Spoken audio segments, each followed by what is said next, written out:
Steve's favorite animal was a crocodile. I'm sorry, Big Joe. Come on now. I'm going to keep your legs up. Come on, tickle, tickle. Here we go. There's my boy. When Steve started studying crocodiles back in the 1980s, their numbers were really doing it tough. Crocodiles had been shot and hunted for their skins. So he spent about half the year, every year, on his own in the bush, catching them and trying to help them. Steve was passionate about protecting these animals. All of us in the Australia Zoo Crocodile Rescue Team are dedicated to doing what we can to learn more about these modern-day dinosaurs. Sit on a dam. Yeah, I will. The research Steve started needs to continue because saltwater crocodiles are still classed as vulnerable. So every single year, for an entire month, Bindi, Robert, and I head north to research and study crocodiles and to help manage crocodiles coming into conflict with people. Not only do I feel this sense of curiosity and discovery, I feel a sense of urgency as well.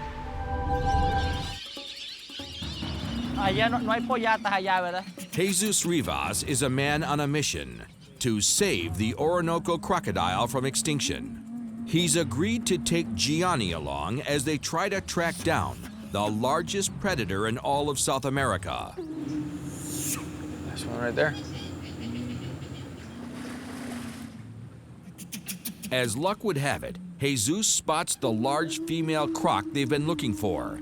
He's tracked this one for years and cannot afford to lose her to poachers. She needs to be relocated to a more isolated area. She's right there. Oh, yeah, there she is. Oh, she's fat. She's big. She's nice, she's beautiful. I released this girl in 2001. Hey! She remembers me. She's beautiful. Oh, she's so nice. Look at this very healthy teeth, the fat neck.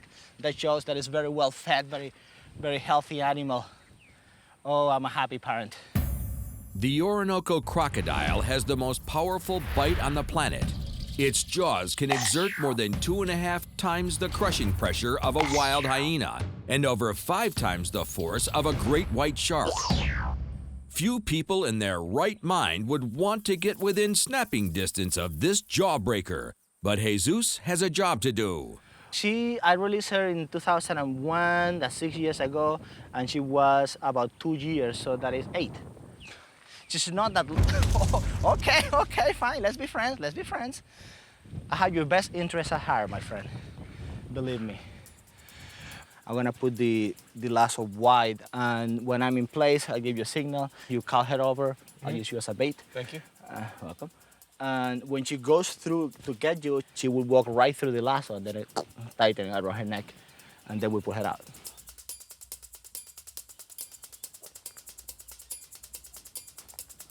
Here we go. See what happens. There we go. No, All right. I don't have it yet.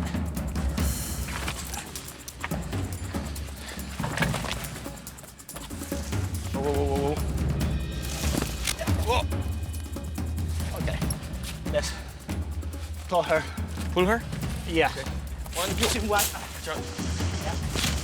Start to pull her out. Pull her back. Push you. Dami naman, May. We're about to lose her. Let's. Whoa.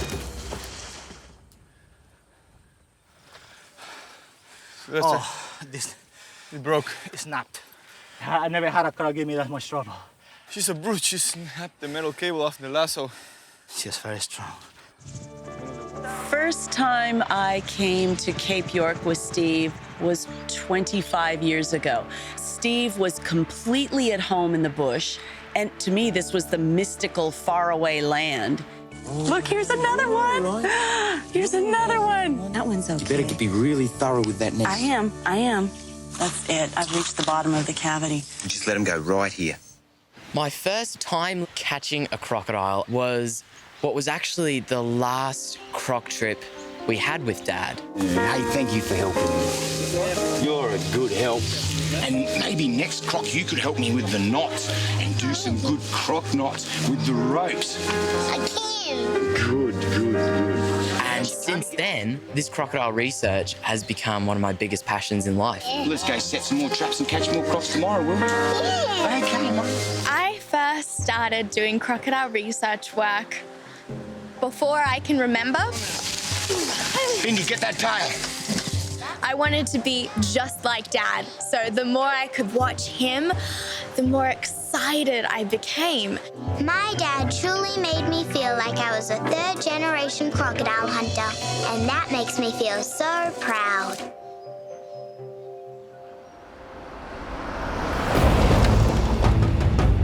Woohoo! We're going back to the Steve Irwin Wildlife Reserve. Our mission this year is to catch new crocodiles to track. We also want to recapture old friends so we can catch up on how they're doing.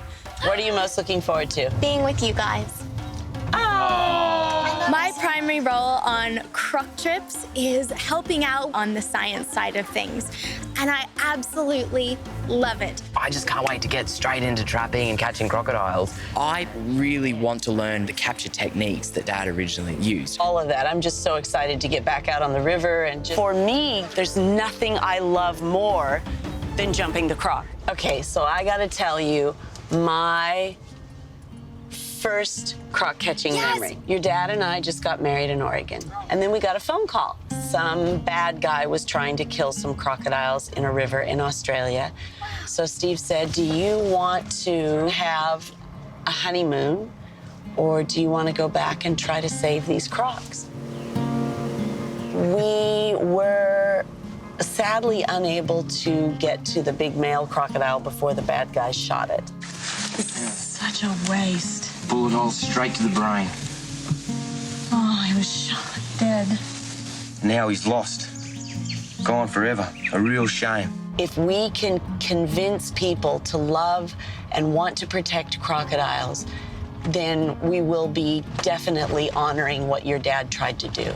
Without these creatures, we're all gonna lose. There'll be no mud crabs and no fish left. We must protect them. The first crocodile LMA wants me to look at is Oscar. He was brought here 4 years ago by the Secretary of Nature and Conservation, who found him near his home and thought he'd be safer here at the House of Crocodiles. Oscar's got a bad eye, and he is a big boy. Oscar could easily be well over 20 years old. This guy probably weighs approximately 300 pounds. We have to get close to him so I can see his eye and see if there's anything we need to do about it. So what we need to do is pull him out a little bit and then jump him. Jumping an alligator or crocodile just means restraining them. And usually that means they're on the ground and you're getting on their back and trying to restrain them and hold them still. This can sometimes involve one person or can involve 6 or 8 people depending on the size of the animal.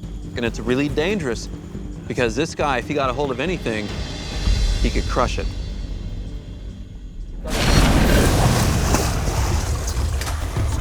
Okay. Looks a little stressed out, but this isn't hurting them. It's all right, dude. It's all right. We're just gonna help you out today. No. No death roll. When alligators and crocodiles go into what's called a death roll, what they're doing is basically swinging their tail around like a helicopter. When they do that, this guy could totally take me out. He's much bigger and much stronger than me. Aquí está. Pa' atrás.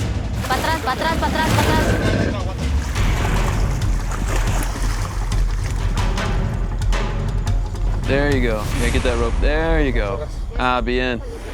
Okay. He made it hard on us, but now that we have both these ropes, we're gonna be able to secure him and pull him out of his enclosure where we can actually work on him. All right. Cuidado con él. There we go. Much better. Much better. Now that we've got this guy on land, the most important thing is to get those jaws closed. Crocodiles have an extreme amount of bite force. And a bite from this crocodile could easily take my hand and arm off. And this is the most dangerous thing that I'm gonna be doing today, is jumping on a big crocodile that weighs well over 100 pounds more than I do. No. It's all right, dude. Okay.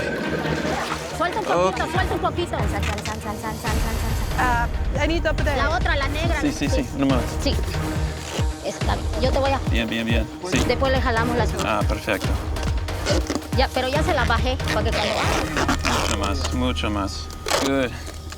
So this is the nice thing about working with crocodiles. They can bite down very hard, but they're not that strong at opening their mouths. When working with crocodiles, we want to be safe, and so we tape the muzzles shut just so nobody gets hurt. As soon as we finish with them, the tape comes off. Ah, bien. Just want to look at this eye. Make sure there's no infection or anything like that. It's okay, it's okay, it's okay, it's okay. Yeah, so I'm just trying to retract the eyelids a little bit. And this is really tough to do when a crocodile's awake. You can see they can close their eyes, and then they kind of put that scale over their eyes. So what I'm trying to do is just separate his lower lid from his upper lid. I don't see any active disease or active inflammation. And so what's done is done. And I think whatever eye was in there before, I don't think it's salvageable. There's nothing we can do about it now. This crocodile's in captivity, and it can live fine with one eye. I do want to look at his other injuries, though. Crocodiles have evolved to have amazing healing capacity. Even their circulatory system is different. So if a crocodile loses a limb, they'll actually stop blood flow to that limb so they don't bleed out and die. See right here? Just skin. It's scarred over, it's healed. It's totally fine. Even a traumatic injury to where their limb gets bitten off or cut off, they usually can survive it. And so same kind of story with the tail. No signs of infection or inflammation. Good. All these teeth look good. I don't see any other concerns. And I think the best thing for him at this point is to continue being cared for here at the Crocodile House so he can live a long life here. Okay. Ah, bien. Tranquilo. Ah, bien. Tranquilo.